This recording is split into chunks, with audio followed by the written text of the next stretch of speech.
We'll call this meeting of the Community Health Board, Beltrami County Community Health Board to order. Amy? Good afternoon, Commissioners. Amy Yeah. Bowles, your Community Health Service Administrator, and I'm here today for our quarterly report out for the Community Health Board meeting.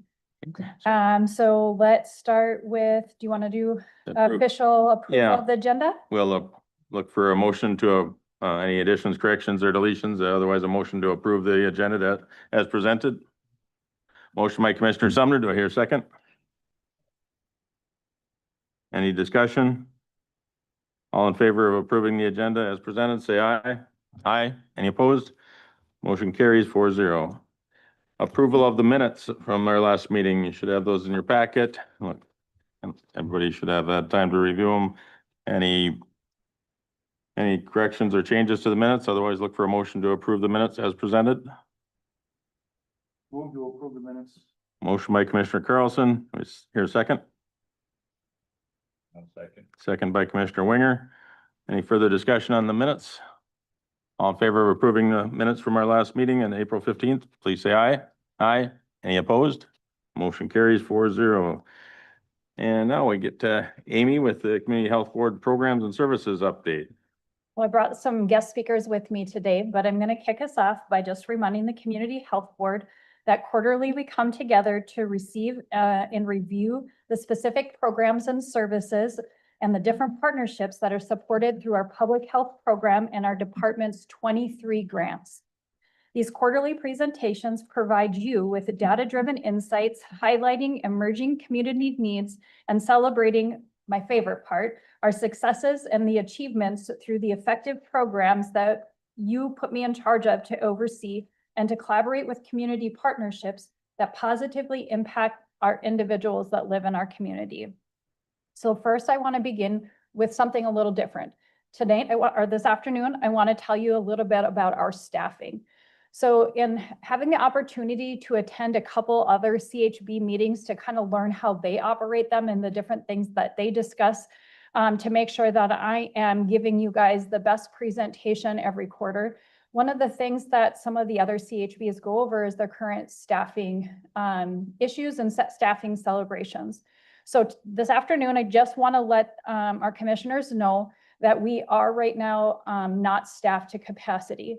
So at our leadership level for the public health program, we are short a public health manager. So that is the supervisor who oversees our frontline employees and the day-to-day operations of staffing, doing our employee evaluations, helping just with navigating if there are sick calls or if there are people who are leaving, coming, going, and also helping me with the daily time reporting to make sure that we're best managing the budget and the finances that we have to work with. So that position is open. It was previously filled by Monica Thule.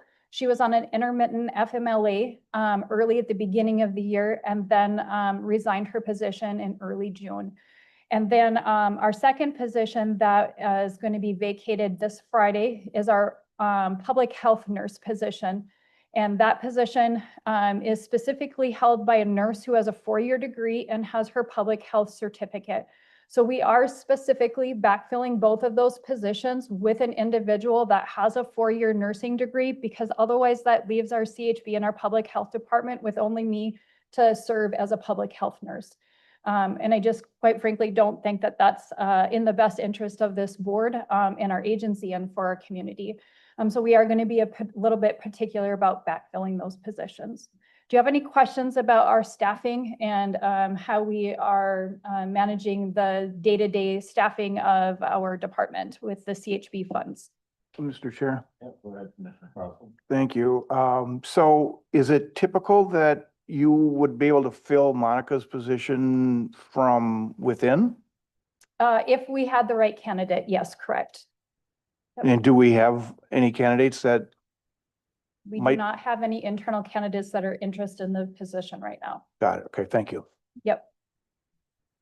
Mr. Chair, can you remind me how many staff you have in the The department? public health department has 13 employees.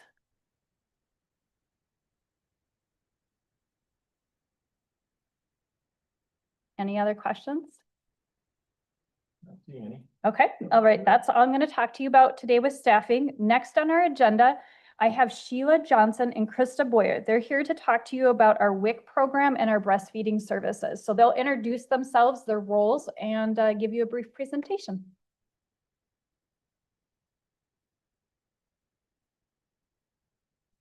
Hello, I'm Sheila Johnson, and I am the WIC coordinator for Beltrami County Public Health. And I'm Krista Boyer. I'm a registered dietitian and a WIC CPA, and then I'm also the breastfeeding coordinator. We're here today to tell you a little bit about our program. First, I want to describe what we do with WIC. As you can see from my banner here, WIC stands for Women, Infants, and Children Program. We oftentimes assume that everyone knows what WIC is, but frequently found that there's a lot of people that don't know what WIC is. But WIC is a nutrition program. We provide, our primary goal is to provide nutrition information for young families. So people who can be enrolled in WIC include pregnant women, postpartum women up until 6 months postpartum, children 5 and under, and breastfeeding women up to a year postpartum. We provide them with answers to any nutrition questions that they might have, including breastfeeding information and breastfeeding support. We also provide them with benefits for healthy foods, and we do that in the form of benefits loaded onto a WIC card that they can use in local grocery stores to purchase nutritious food. Another benefit of being enrolled in WIC is we have other connections, or we have connections to other programs in the community. So we always ask our participants if they are looking for other resources that we can help them find in the community. So that's the other benefit of being enrolled in WIC. Currently, we average about 1,050 participants per month. Another way that we look at our enrollment is by household. We currently have 607 households enrolled in WIC in and around Beltrami County. I say in and around Beltrami County because the WIC program, you do not have to be a resident of Beltrami County to be enrolled in Beltrami County WIC. You do have to be a resident of Minnesota in order to be enrolled in a Minnesota program, Minnesota WIC program. We operate out of 2 WIC clinics, primarily from the Bemidji Clinic, which is housed next door. And you probably all did a tour of our recent remodel, which we're very proud of and happy to have gotten. It makes our job much easier. We are operating clinic out of that facility 3 days a week, Tuesdays, Wednesdays, and Thursdays, and every week throughout the month. We go to Black Duck where we have a clinic, a temporary clinic set up in the Free Evangelical Church in Black Duck, and we do that once a month. Let's see. Our funding for WIC comes primarily from the Minnesota State WIC grant. They provide us with $20 per participant. That's why we're always keeping track of our enrollment. That determines how much we'll get from the state WIC office in order to run our program. And in addition to that, they give us an extra $2,500 for nutrition ed materials and breastfeeding supplies, that kind of thing. To give you some perspective on participant level, I've been at Beltrami County WIC for 10 years, and when I first got here, the enrollment was about 1,100, And we slowly increased that to 1,300. That was my goal ever since starting to work here, is to break 1,300. And we got it up to 1,311, and that was May of 2023, I believe. Since then, it's been slowly declining. The first big decline was, in my mind, it was related to COVID. Not only difficulty managing the participation requirements throughout COVID, but also there people had funds for other funding sources during COVID. So we are still working our way back up to that 1,300. The part of the WIC program, the state WIC program, is keeping track of data to determine participation enrollment, but also in relationship to developing and monitoring their Minnesota nutrition plan. The whole reason why WIC exists is because there was determined that there was a need to decrease infant mortality way back in the 60s. And that's how WIC began, and still strive to decrease infant mortality. But more specifically, they come up with nutrition related goals for each state based on the needs of that state. And so in Minnesota, it's related to decreasing anemia for both children and women, increasing birth outcomes, decreasing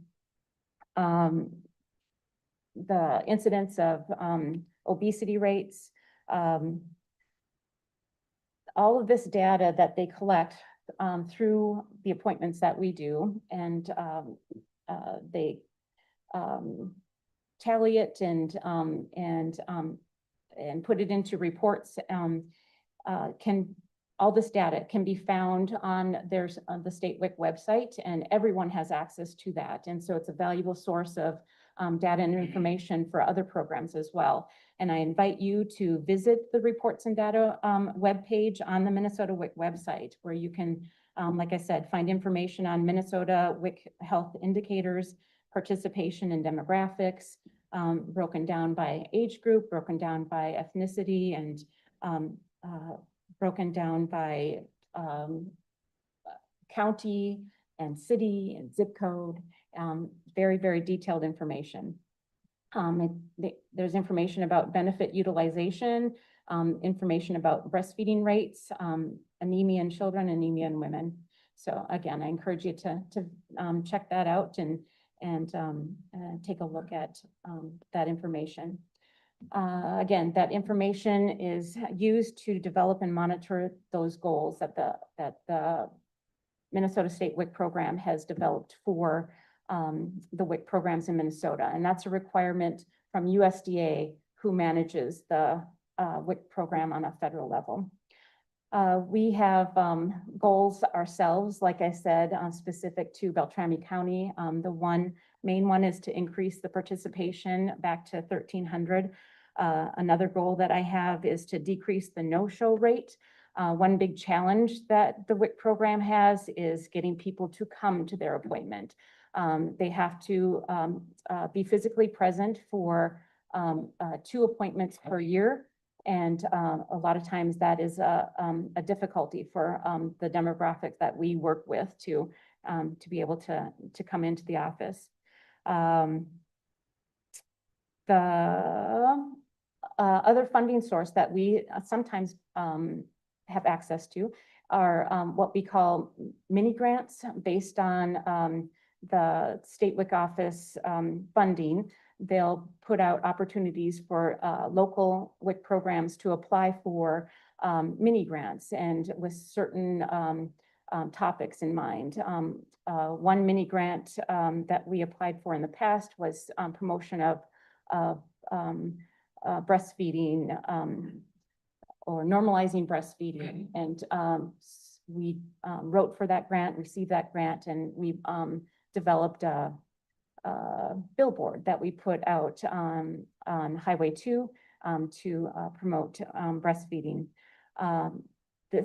This past May, we applied for and received a grant for outreach, promotion and outreach of the WIC program. And so we received $3,000, an additional $3,000 for things that we can do to promote the breastfeeding program. And one idea that we came up with is to incentivize coming to the WIC appointments. So we purchased little WIC grocery totes. Should have brought one We with. should have brought one. We just received them yesterday, I think, in the mail. So WIC grocery totes that people can use to go to the grocery store with. So for the month of August, we're gonna distribute one of those to each person who does show up for their WIC appointment to kind of incentivize coming to their appointment. So we're hoping to see a decrease in the no-show rate.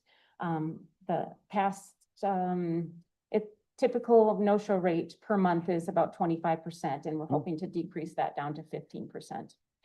Another goal that we have is increasing breastfeeding rates to meet the Minnesota WIC average. And Krista will talk more about that. Yeah, so data kind of runs from a different time period. I think it runs from October to October of Yeah, 2023. the fiscal year for the WIC program is, October 1st through the end of September. So I'm reporting out on data from 2023. So in 2023, 85% of WIC moms initiated breastfeeding in Beltrami County. So essentially that means that when the baby was born, baby was brought to breast and received some breast milk. This compares to 83% initiation rate for the state as a whole. So we did beat that in 2023. However, when we do look in 2023 at what is the percentage of folks that are still breastfeeding at 3 months of age, then we do see a little bit of a discrepancy at that time. For Beltrami County, we are at 52%, and the state average was 57%. So that is something that we are working on, is just trying to really encourage and support those moms to continue to breastfeed. So some different ways that we provide breastfeeding promotion and educational opportunities through Beltrami County Public Health. One of those big ones, of course, is through WIC appointments. So we talk a lot about breastfeeding, what to expect, what things are scary to new moms coming in, how can we help address those different barriers. We also offer, in addition to the standard WIC appointments that we offer a specifically geared breastfeeding appointment. So moms can come in for an 1.5-hour visit where Sheila and myself just talk specifically only about breastfeeding. We typically do this in that last trimester, typically about a month before they give birth. We also offer HACA and hand pumps free of charge to moms after they come in with new babies. So if they need those things in their insurance, they want something extra in addition to their electric pump, we can offer those. The other thing that Beltrami County Public Health participates in as far as breastfeeding is we are active members of the Bemidji Area Breastfeeding Coalition. And one of the things you might see in the community that the coalition really spearheads is the breastfeeding tent. Right now it's has Families First logos around it. But for instance, this Friday at the Watermark Art Festival, we'll be setting up the breastfeeding tent there so that moms and families can use that space for changing their babies, nursing their babies, just getting it out of the sunshine. So we have that with a changing table and a couple of rocking chairs. So that's a big thing with the Breastfeeding Coalition. We also are support for the Baby Cafe. This is a program in which we have an IBCLC from Sanford. Allie is over at the ECFE, or the Paul Bunyan Center, every Monday from noon to 2. And so that's just a drop-in group. So if moms need help with breastfeeding or they want to weigh and measure their baby, that is a free service that folks can do. So that's available every Monday. And then finally, our Beltrami County is a milk depot. So I brought this sign today. And essentially the milk depot is a place for moms who have extra express breast milk to bring their milk and donate it to babies in need. So we have a big freezer in Beltrami County Public Health in one of the back offices.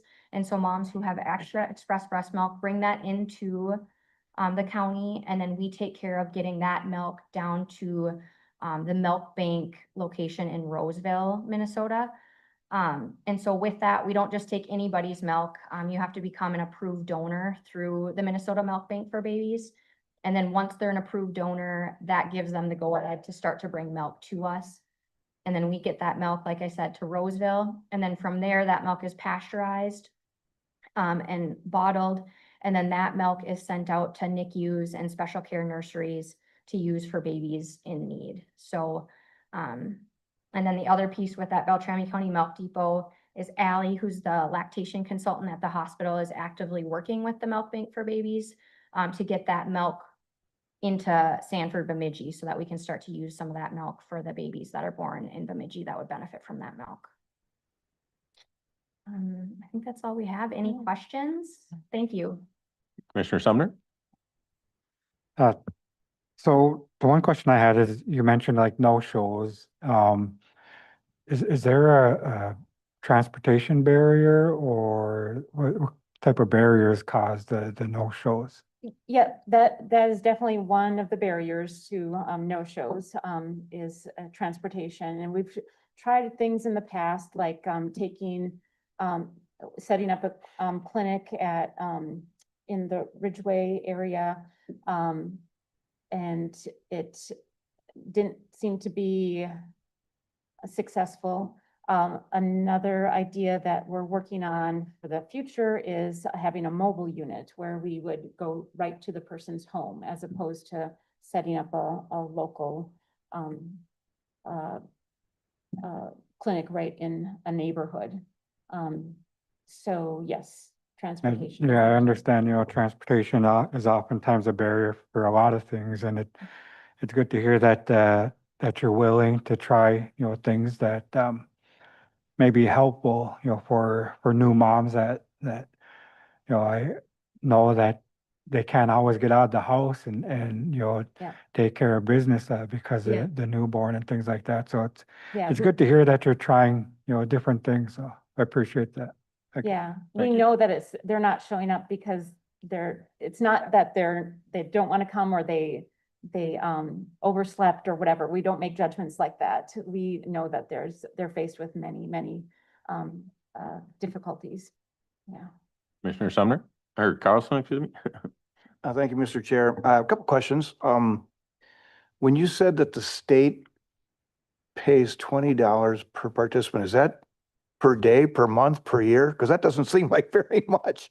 So it's distributed, Amy, you wanna chime in here? It's based on the average count from the previous year, and it is distributed quarterly, if I am correct about that. Because I'm just thinking, if just round figures of using 1,000 people, that's only $20,000. It's like, that doesn't go very far, does it? Yeah, so they take our monthly count and then they do an average of the 12 months. And then they give us a dollar amount based on that. And that's, From the year before. And so that. and that's per month, or is that? Per month, yeah. Oh, okay, so it's 20,000 per month. Yeah. At least it's not per year. Yeah, Yeah. I was wondering that same thing. Okay. Yeah. Per month. And then the other funding comes from the USDA, I'm guessing? Is that? No, the USDA funds is funneled through the Minnesota State WIC department. Other funds, They all come right through WIC. So any of the funds that they were talking about, if they come from another organization, we get them directly from the WIC program. Right. Okay. And then the other question I had was, you talked about filling a WIC card that they could use to get nutritional food and vegetables. Is that set up in such a way that they're actually getting the nutritious vegetables and not Yep. chips and soda? I'm just curious. Exactly. It's very different from the SNAP program in that it's very specific and it's based on the nutritional needs of the food package that we're loading for them. So we have basically 5 different food packages: a pregnancy food package, a child food package, and non-breastfeeding, some breastfeeding, and exclusively breastfeeding food package.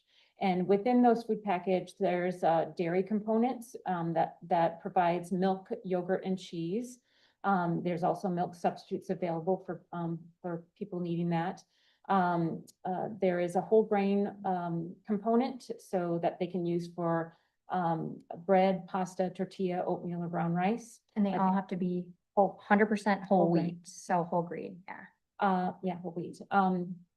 There is a protein component that they can choose either dried beans, canned beans, or peanut butter. There is a juice component that they can use for either already prepared juice or frozen juice concentrate. There is eggs is included in each food package. And then there's the fruits and veggies benefit. So that's the only like true cash value benefit that they receive. And they have flexibility with that. They can purchase fresh, frozen, or canned fruits and veggies.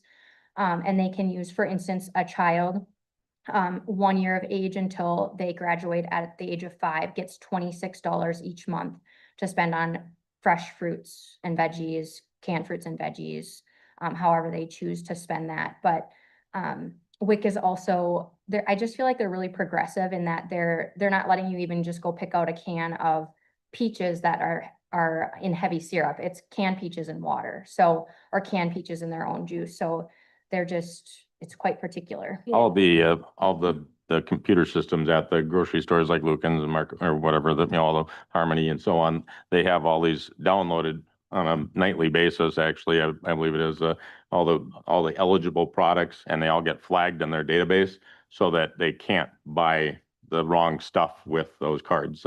And they're actually an electronic card. They're not a voucher anymore. So And Mr. Chair, another great thing about the card is up until recently, they used to come on a voucher, like a Right. check. that's what I just And said. Yeah. if they didn't have the product on hand, you basically lost out on that product. But with the new card, it stays on the card. So I mean, if you can go back a couple weeks later, if they have the product, you won't lose out on it. So I mean, I think the advancement in that is great. So. Yeah, Mr. a Chair. lot of good Yep. technology is going on there. Go ahead, Mr. So- Commissioner Carlson. So then one final question, how does WIC work in conjunction with SNAP? It's a completely separate program. So a person could be eligible for both, is that correct? Yes. In fact, if we are an income eligible program, and one way for participants to show income eligibility is if they're enrolled in another income eligible program such as SNAP, but that's the only connection. We are very, WIC takes confidentiality very seriously, and we do not share information about participants with any other program unless participants give us permission to. Commissioner Winger. I have a couple of questions. First one, you said it is based on income. What is that cutoff? I mean, I Actually, suppose it depends on the numbers. so this chart has 2 different income eligibility guidelines. One is if we look, Thank you. if they're already enrolled in a Minnesota healthcare program, so like MA, if they're enrolled in that program, then the income guidelines are as stated there, and they're very, very liberal. And that's another very easy way for participants to show income eligibility. And I would say 98% of our participants are income eligible based on their enrollment in MA. The bottom guideline is if they are not enrolled in MA or any other income eligible program, they have to show income eligibility by showing us their proof of their income for their household. And those are the guidelines on the bottom there that we go by. So again, fairly liberal compared to other programs. Thank you. In fact, 52% of all infants born in the United States are enrolled in WIC. Okay. That's always shocking. I always get a eyebrow raise. One more question from Commissioner Winger here. One last question for me anyway. Your goal is to get back to 1,300, but according to statistics, birth rates are declining pretty rapidly across the whole country. Why do you think that here is different? That's just, the birth rate is just a small part of the enrollment, I think. Again, if you look at the data, there are many people who are income eligible in Beltrami County, just because we're considered a county of Impoverished, yeah. Yep. There you go. Yeah, the percentage of people who are income eligible in our county is greater than a lot of other counties across the United States. And so, Do you have an estimate on how many are we serving out versus out of how many we potentially could serve? If everybody that was eligible, would it be 3,000 or? I do not have a specific number. No. I mean, a Um, ballpark, are we getting maybe half of them that are eligible? At the 1,100 or 10,050 that we are currently getting? I mean, how difficult would it be for you to get to the 1,300 number again? If 1,300 is 95% of the people or any estimate on that? 1,300 doesn't even reach the eligibility level. Right, that's Yeah, what, Yeah, so, it's like, that's probably 50%. okay, that's what I was looking for, just a guesstimate anyway. Yep, Yeah. okay. No, Any other 50% is doable. questions for them? Otherwise, we probably should keep moving. Any other final questions? Great, thank you. Appreciate it, Kristen, Sheila. Amy, we'll move on to the CHA and the CHIP. Just to Is that give where you we're a at? quick statistic, so there are just Oh. over 3,000 children in Beltrami County from 0 to 5 years old. So now how many of those children are Maybe. eligible for WIC? Yeah. That I don't know. Yep. But we can imagine with, when we're looking at our CHA CHIP booklet later and you look at the number of kids that live in poverty, it would bet to put pretty good numbers on and feel safe. Maybe we could join you at the casino. And say that maybe at least 50 to 75% of those kids would probably be eligible Okay. for WIC benefits, so. Great, thank you, Amy. Okay. So on for our next topic. So next I have the pleasure to introduce you to Becky Bergquist. Becky is going to introduce herself, tell you her role and teach you a little bit about our Families First project. But I would be remiss if I didn't tell you what an honor it is to get to introduce Becky and to have gotten to work with her the last 4 years. So I first met Becky actually through my work at the hospital. I was very lightly introduced to Becky, but then when I started my job here, I got to jump right in and learn about what we were doing as a county as part of a contributor or a partner in the Families First program. So I'm going to give the mic back over to Becky. Great. Thanks, Amy. Good afternoon, commissioners. Thank you for the opportunity to share some of our progress that we've had with Families First Collaborative. Like Amy said, I'm Becky Bergquist, and I'm the project coordinator for the Families First Collaborative. And before I get into talking a little bit about successes, lessons learned, and the need for continued collaboration, I want to start off with our vision statement. And just to share just a little bit about, before I read the vision statement, our collaborative members took a lot of effort to write it, because really, even though our Families First project it's a 4-year grant, which ends here in August, their vision is much further beyond that. And so the vision statement really goes out to 2030 and really like beyond that. It'll be ongoing. But our Families First vision is to provide high quality, culturally related healthcare for moms and their families in northern Minnesota. We will work within our communities to build trust and make sure the care they deserve and need is available for the next 7 generations. And with that, I'm going to start off with just some of our successes for Families First. As you know, we're collaborative, that public health is part of, as well as Sanford Bemidji, Sanford Fargo, Red Lake Indian Health Services, Cass Lake Indian Health Services, Prime West, Scenic Rivers Health. And so these partners all came together and wrote this grant and have been working on it for the past 4 years collaboratively.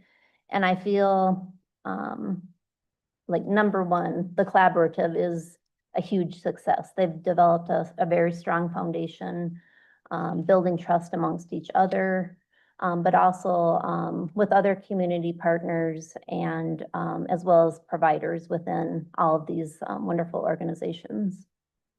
Also, Beltrami County Public Health specifically launched a family home visiting program in year 1 and have been going strong ever since. I would say the family home visiting program is a shining star for Families First. They really got to it right in the planning year and implemented quickly and have been going ever since, expanding rural outreach and increasing services to families.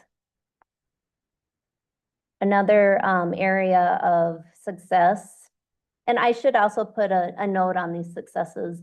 If you had a few hours, I could probably share all of them, but I'm just going to give you a snippet today because I know you probably don't have quite that much time. But communication has been another success. I mentioned the family home visiting program and the public health staff communicate very well with our obstetric high-risk care coordinators at Sanford Bemidji. There's a coordinator in Bemidji at Sanford, a coordinator in Red Lake Indian Health Services, and also another coordinator at Cass Lake Indian Health Service. And so between the entities, they've been working out some things in terms of communication to make stronger services and referrals within all of their organizations, because ultimately, many times they're serving the very same people. So that's a really huge success for us. Part of that too is they developed an online referral form. And so that's just another make it a little bit easier for them to make referrals between each other. Another area of success is elevating community voices and really hearing from people that have lived experiences within our communities that are using our services. At the beginning of our grant, our board decided to establish a Native American Advisory Council because they wanted to be sure to have the voice of our patients involved in this project.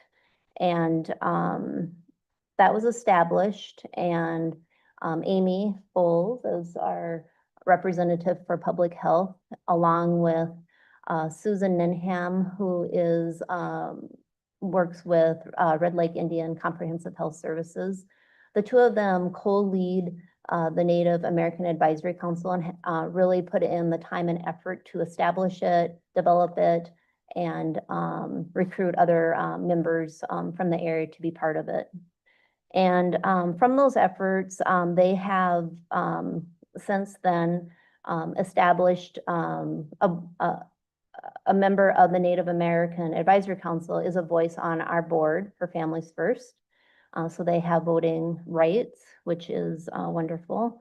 And also they established an initiative, what we call listening sessions. And last year and also this year, they've been going out into the community, talking to people that use our services to gain feedback so that we can continue to hear the voices of the people that are using our services or their families so that we can always be making improvements as we go along. And that's been a huge success. I was going to stop there, but as I was listening to the previous conversation, I wanted to mention a couple other successes because I think it's of interest to you. One of our components is transportation, and we did recently implement a van, And we are providing rides to obstetric patients to medical appointments. So that was a big win for us to get that on the road and moving. And that's been very, very good. I also want to thank Public Health for being part of our marketing campaigns. That's been a huge success in getting the word out. Amy and actually Sheila and Krista, who were just here, they participated in creating videos, patient education videos. So just a lot of successes. Like I said, I could go on and on, but I will stop there with successes and go on to lessons learned. I think one of the biggest lessons working with multiple organizations involved is that taking the time to build the trust, get to know each other, hear each other, listen to each other, and then being ready because we have goals. The grant had goals from the very beginning. But as we all know, things, it's not always a straight line. It gets a little messy. So they've worked very hard at working through challenges, staying together as a collaborative, staying strong and for the best interest of people, which has been good. And then just clear, consistent communication is another lesson, making communication as easy as possible. And again, it's not an easy feat when you're working with multiple organizations that have lots of safety securities and lots of things going on. But they did a real good job with that. And just being very open to new ideas, working through challenges and coming together on a very regular basis to meet the goals and the objectives of the grant. And then as far as continued need for collaboration, like we heard earlier, transportation continues to be a challenge in our community. We see that as a continued challenge. Yes, we have one van on the road, but it's not probably enough in the long term. So definitely a challenge there, as well as just access to healthcare in general. And so we know there will be continued challenges. We know that the collaborative sees the need to stay together, and the plan is to stay together and to truly meet that long-term vision. We know one entity cannot do it alone, but we do know that working together makes some of these challenges a little bit easier, and we know that it does take time, but we can continue to build together. So with that, welcome to answer any questions you might have about Families First, but that's just a little snippet of who we are. Thank you, Commissioner Carlson. Thank you, Mr. Chair. So Becky, does Paul Bunyan Transit play a part in that transportation, or are we talking people that are well beyond that radius that they operate in? For the transportation provided by Families First, we actually have our own van that goes out. We will we pick up patients in the Red Lake area, Cass Lake area, Bemidji area, within the surrounding areas of Bemidji to get obstetric patients to and from medical appointments. Right. So I had heard you talk about the van, but I was just wondering if when you're within that radius that Paul Bunyan operates, are you utilizing that so that it takes a little bit of pressure off your van so that you can get to the areas of the county where Paul Bunyan doesn't travel? I'm not exactly sure where Paul Bunyan Transit goes to. So I'm just wondering But if that as isn't an option. part of Families First, like our role is the van that we're using at this time, unless you're aware of anything on that, Amy. So depending on the need, we have two options. So we can use Paul Bunyan Transit, but specifically clients that are working with our Families First, under the Families First program, they have first access to use this other opportunity. And it does expand beyond Paul Bunyan's transit system. So a couple things that make it different is one, when our, let's say a nurse is in doing a home visit, she can help arrange that next appointment and then also set up that transportation directly with Sanford. But it doesn't mean that we wouldn't use Paul Bunyan, just sometimes they're not available. And they don't always serve the radius that we're able to serve with the van. Thank you. Yep. Thank you. Any other questions? Commissioner Sumner? Thanks, Mr. Chair. So, if, did I hear you correctly when you said the grant ends in August? Correct. And do you guys have any other plans to maybe apply for different sources of funding or anything like that? Because it sounds like a great collaboration you guys have going on. And one of the things that I worry about is once, funding is no longer there, the collaboration kind of just, dissipates. Yes. And it's one of my concerns because I see you guys in the community. I hear, about the things that you guys are doing out in the community, and I would hope that there's some sort of way that you guys can continue to do the work that you do. Yeah, that's a great question. And the collaborative has been working pretty intensively on sustainability. Really, the conversations started towards the beginning of the grant, and of course, have gotten more intense as the grant comes to a close. But we're fortunate that most of these services will be continued by partnering organizations. And as far as our collaborative itself, we have applied for another grant. We're supposed to hear by the end of July. It is a federal grant through HRSA, which is what we're also under currently. So we're anticipating that here within the next couple weeks. We've also applied for a no-cost extension. We do have one component of our current grant that hasn't been fully implemented, which is our virtual care services between Bemidji and Cass Lake and Red Lake. And so we're looking to extend for another 12 months to get that fully implemented. And we anticipate that will go through. So we do have some grants out waiting.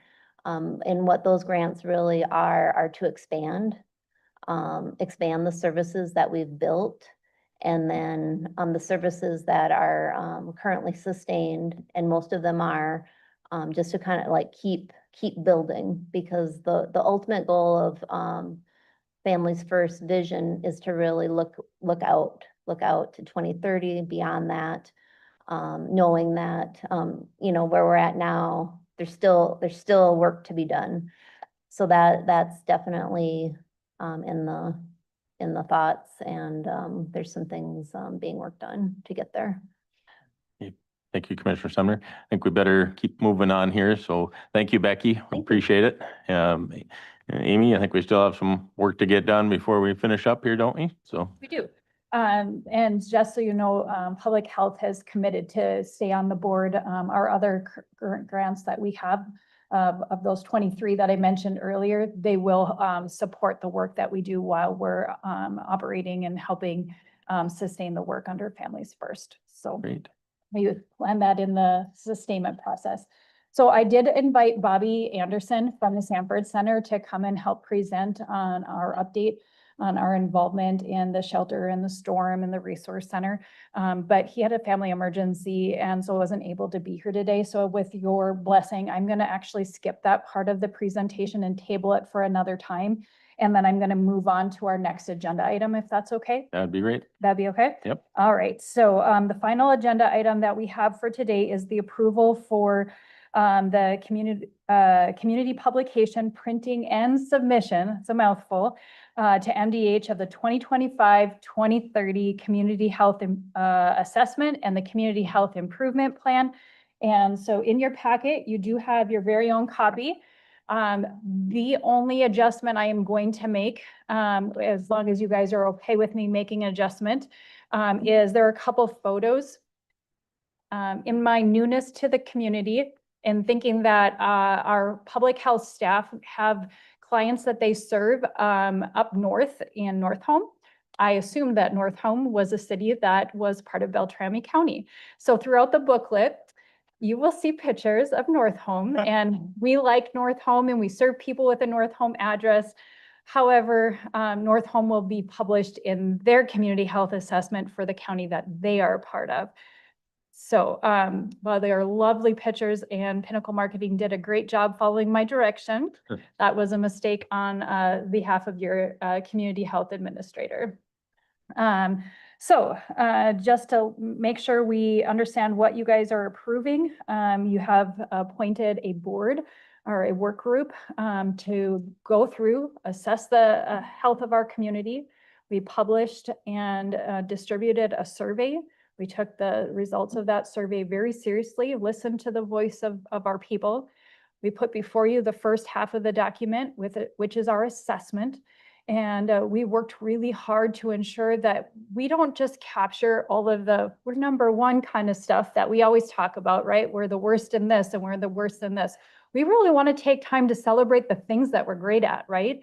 Like the things that we do well in connecting with people and the resources that we have and the services that we have and the events that we have and our integration and embracing of all the different types of culture and activities that we do. And with that, with the voice of the people, we said, okay, well, here's the things that they would like us to work on. And so we found areas throughout our community, organizations that were already doing really good work. And we said, let's partner with them and do that good work together so we can accomplish those common goals. And so that's where you'll see our 4 priority areas. And then a thank you in there, a photo of you guys to make sure that our community knows who the Community Health Board is. And then to finish up the document, we had a lot of partnerships embraced through this process. And so we wanted to make sure we gave credit to everybody who stepped up and helped us with the projects. So with your blessing, I would look for I don't know that if we can vote at a community health board meeting, but if we could do. I I think mean, we certainly can, yeah. Okay, Yeah, no, if that's there's what I'm something, hoping for. yeah, something to actually get approved. So at this time, I'd look for a motion to formally approve the CHIP Community Health Assessment, Community Health Improvement Plan that we have reviewed and as presented with a slight change to the North Home. The photos, yes. I hear such a motion. A motion by Commissioner Carlson. Do I hear a second? Rock, paper, I'll scissors. second. Second for Commissioners. That's for 2 years. Second for Commissioner Sumner. Any further discussion? I think you did a great job with it, Amy, and your team and everybody. It looks really nice and has a lot of valuable information in it. So that's my 2 cents. All right. Well, all in favor, say aye. Aye. Any opposed? It passes 4-0. Thank you. Great. Well, I'll be back to you in a year with updates and revisions. Right. Quick question, Amy, Yeah. are you, when it's all packaged up and printed and bound, do we each get our own individual We'll get copy? your own printed copy. Yay. Arrowwood is printing very nice copies for us. Thank you. Perfect. Yes. If you Great. have any recommendations of places you would want them distributed, like organizations or groups that you're a part of, just let me know and I can get you more than 1 copy. We're having 500 copies printed. Great. Thank you, Amy. That's it. And that concludes our agenda. Oh, maybe. Yep, you have to adjourn the meeting. sorry. That's what I was just gonna do. Yep. I'll look for a motion to adjourn. Motion by Commissioner Carlson. Do I hear a second? Second by Commissioner Winger. All in favor of adjourning our Community Health Board meeting, say aye. Aye. Any opposed? We are adjourned. Good job, Amy.